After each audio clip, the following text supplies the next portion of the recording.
¿Qué tal, amigos?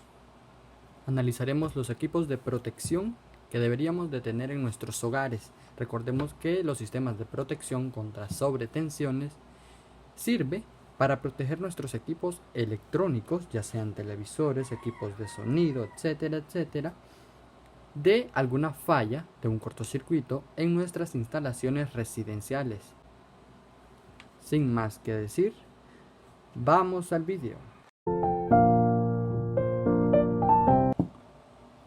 ¿Cómo están, amigos? En esta ocasión revisaremos un sistema de protección contra sobretensiones de la marca APC.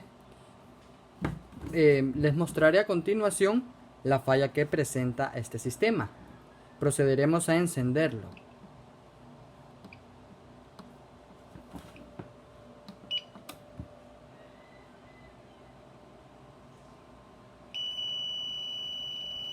Podemos observar esta alerta en rojo, la apagaremos. Esta alerta en rojo con un símbolo de batería, recordemos que este sistema de protección viene con batería de reserva. El trabajo que tiene esta batería de reserva es mantener activas las salidas donde van conectadas nuestros diferentes equipos electrónicos. Entonces, nos está indicando una falla en la batería. La revisaremos. Recordemos que estos sistemas de protección traen la batería en la parte de abajo. Entonces le daremos vuelta.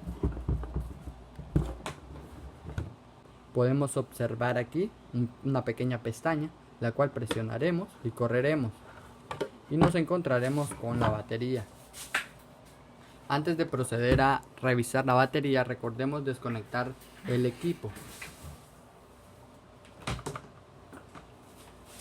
Una vez desconectado nuestro equipo, procederemos.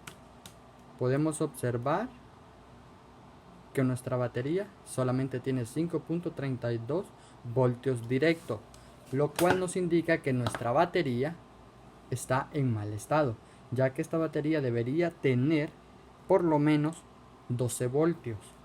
Entonces la revisamos, la medimos y encontramos solo 5.32 voltios, por lo que nos indica que la batería está en mal estado, lo cual necesitaremos cambiar.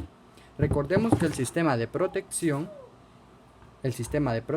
también carga la batería. Procederemos a revisar el voltaje en las terminales de nuestro sistema de protección. Como ya mencionamos que nuestro sistema de protección carga la batería, procederemos a encender nuestro equipo para poder comprobar el voltaje en las terminales de la batería. Encendemos. Ahí está la falla, ya que no tenemos una batería conectada. Y revisaremos el voltaje. Punta lógica positiva en la positiva y punta lógica negativa en la terminal negativa. Podemos observar un voltaje de 13.33 voltios. Este voltaje es el voltaje de carga del sistema de protección. Cuando lo tenemos encendido, está cargando la batería y al momento de que la energía eléctrica se va, quedamos con nuestra reserva de la batería. Por lo cual concluimos en que la falla de nuestro equipo es debido a la batería, que requiere cambiarla. Bueno, amigos, esto es todo por hoy.